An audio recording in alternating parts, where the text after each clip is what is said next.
नमस्कार दोस्तों, मैं हूं धर्मेंद्र खेर और आप देख रहे हैं मालावल 24।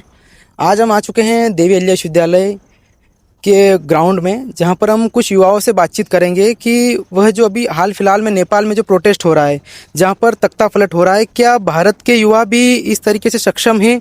क्या अपनी आवाज़ उठा सकते हैं सरकार के खिलाफ? आइए कुछ युवाओं से बातचीत करते हैं। क्या आपको लगता है कि भारत के युवा भी इतने सक्षम हैं कि किसी सरकार के खिलाफ आवाज़ उठा सकते हैं? हाँ, मैं मानता हूँ बिल्कुल सक्षम है। और मतलब हमारे यहाँ पे ज़्यादातर यंग पॉपुलेशन का हिस्सा है बोलबाला है। पॉपुलेशन में, तो बिल्कुल कर सकते हैं मैं मानता हूँ। और अभी सोशल मीडिया के थ्रू भी अच्छे खासे लोगों तक हम पहुँच सकते हैं। क्या युवा सोशल मीडिया का सही उपयोग कर रहा है?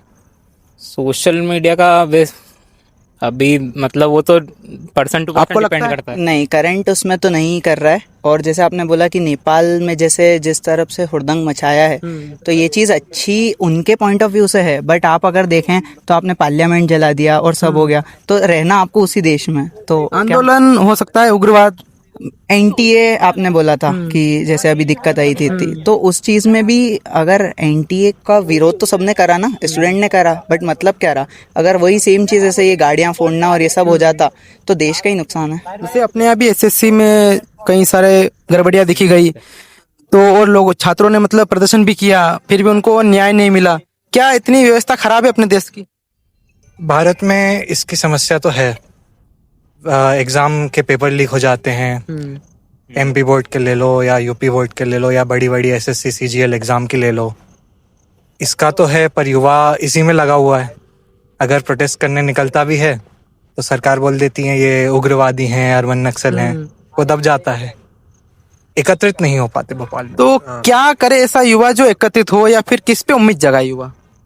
अब इस बारे में तो मैं कुछ नहीं कह सकता, क्योंकि अभी जिस तरह का हाल है, होते हैं बड़े वो होते हैं, फिर पॉलिटिशियन आ जाते हैं, उसमें बोल देते हैं कि अर्बन नक्सल हैं या ऐसा है, या खुद ही हट जाते हैं। तो वो मतलब हमारा देश एक डेमोक्रेसी भी है, तो मतलब हम अगले इलेक्शंस में ऑपोजिशन की तरफ भी जा सकते हैं। जो किस पे विश्वास करेंगे? किस पे विश्वास करेंगे? वो किससे उम्मीद है आपको? राहुल गांधी? नहीं, फिलहाल तो राहुल गांधी से तो नहीं, मतलब मैनिफेस्टो देख के तो। वोट चोरी का मामला बहुत चल रहा है। हाँ, वोट चोरी का भी चल रहा है। क्या लगता है आपको, वोट चोरी हुई है? उस विषय पर मेरा ज्यादा पकड़ नहीं है, पर हाँ, कुछ सोर्सेस जो बताए थे वो ट्रू तो लगते हैं बिल्कुल। वोट चोरी कर्नाटका में हुआ है, कुछ मिसबिहेवियर हुआ है, मतलब मिसकंडक्ट जरूर हुआ है, इस पर दोहरा नहीं है। और आगे और भी पॉलिटिशियंस है, जैसे मतलब लोगों को मैं तो ये चाहूंगा कि लोग पार्टी देख के ना वोट करें, कैंडिडेट देख के जरूर वोट करें। पार्टी देख के ना करें, कैंडिडेट देख के करें। हर 5 साल में होते हैं, तो वैसे ही कई पार्टीज में अच्छे कैंडिडेट होते हैं। बीजेपी में भी बहुत सारे हैं, कांग्रेस में भी हैं। पार्टी की जैसे अब बात कैंडिडेट की बात करी आपने, मध्य प्रदेश में 29 की 29 सीट भाजपा को दे दी प्रदेश के वासियों ने। तो क्या इतना अपोजिशन का होना जरूरी था कि नहीं था? लोगों को मतलब एक अपोजिशन भी अगर होता यहाँ पे तो कोई आवाज उठाने के लिए हो सकता था शायद। बिल्कुल, होता हेल्दी डेमोक्रेसी में तो कंपटीशन होता तो ये बढ़िया ही अच्छा रहता। क्योंकि आपने जब पूरी सीट अगर किसी एक पार्टी को दे दी, तो आपके खिलाफ, उनके खिलाफ बोलने के लिए कोई है ही बचा ही नहीं आपके पास। सही बात है। बिल्कुल सही बात है। जनता की मत रखने के लिए एक ताकतवर अपोजिशन का होना जरूरी है। लोकसभा में तो फिर भी मतलब एक बहुमत की सरकार होना जरूरी है, पर एमपी एमएलए के इलेक्शंस में आपको अपोजिशन को भी मौका देना चाहिए। जैसे अभी मध्य प्रदेश में कई सालों से, मोर देन अ डेकेड, मतलब सिर्फ बीजेपी के एमएलए ही आ रहे हैं, बीजेपी की सरकार ही बन रही है। तो एक बार ऑपोजिशन को भी मौका देना चाहिए। जैसे राजस्थान में देखते हैं, 5 साल में सरकार चेंज कर देते हैं, तो अकाउंटेबिलिटी, उसका फायदा भी रहता है ना सरकार।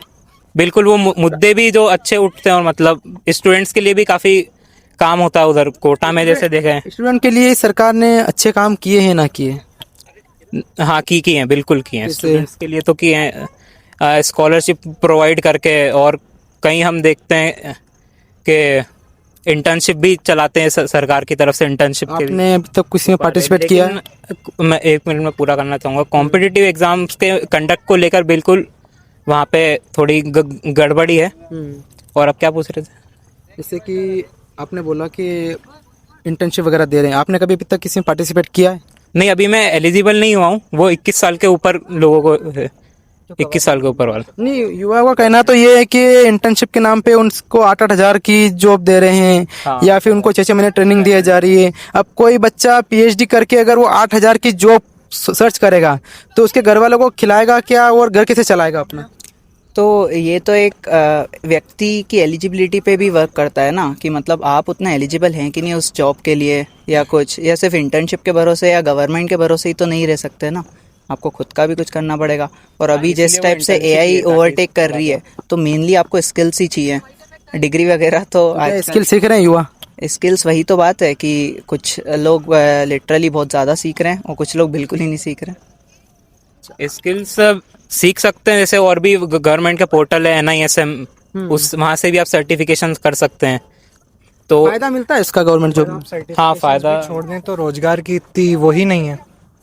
आप रोजगार नहीं है ऐसा? रोजगार की आप देख तो रहे हैं, आपके बैंकों के गार्ड की नौकरियां निकलती हैं, उसके लिए विशाल मेगा मार्ट। हाँ, विशाल मेगा मार्ट चला था, वो छोड़ दीजिए। ये तो अभी बहुत पुरानी भी बात बता रहा हूँ। SBI PNB के जो गार्ड की उनमें 2-2 हज़ार लोग आते हैं, कहीं कहीं उसमें PhD मिल जाते हैं।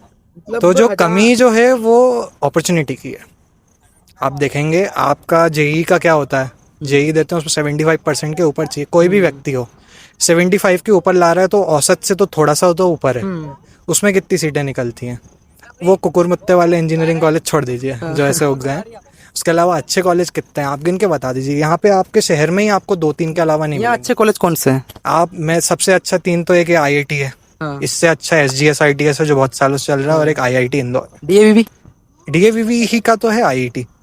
मेन डीएवी कैंपस तक्षशिला परिसर का। तक्षशिला में हमारे इंजीनियरिंग की बात करें तो इंजीनियरिंग की उतनी अपॉर्चुनिटी नहीं है यहाँ पे। बाकी जो प्लेसमेंट आते हैं, प्लेसमेंट तो आते हैं काफ़ी, पर जो मतलब एवरेज से अच्छा आते हैं जो प्राइवेट कॉलेज हैं। पर अभी भी यहाँ पे जितने बच्चे पढ़ रहे हैं उनकी सबकी थोड़ी लगेगी।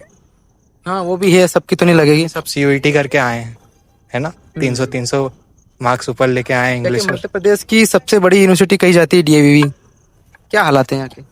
यहाँ पे मतलब आप बेस्ट एंड ब्राइटेस्ट तो आते हैं मध्य प्रदेश के, but you can say that placements are not up to par. Placements की उतनी वो नहीं है कि व्यक्ति, आप वही बोल रहे हैं कि आप ऐसे कौन से कोर्स है डीएवी में जहाँ पे प्लेसमेंट अच्छे लगते हैं आपके? IIT सारे कोर्सेज हैं यहाँ पे, IIPS, IMS, IIPS IMS में बिल्कुल लगते हैं।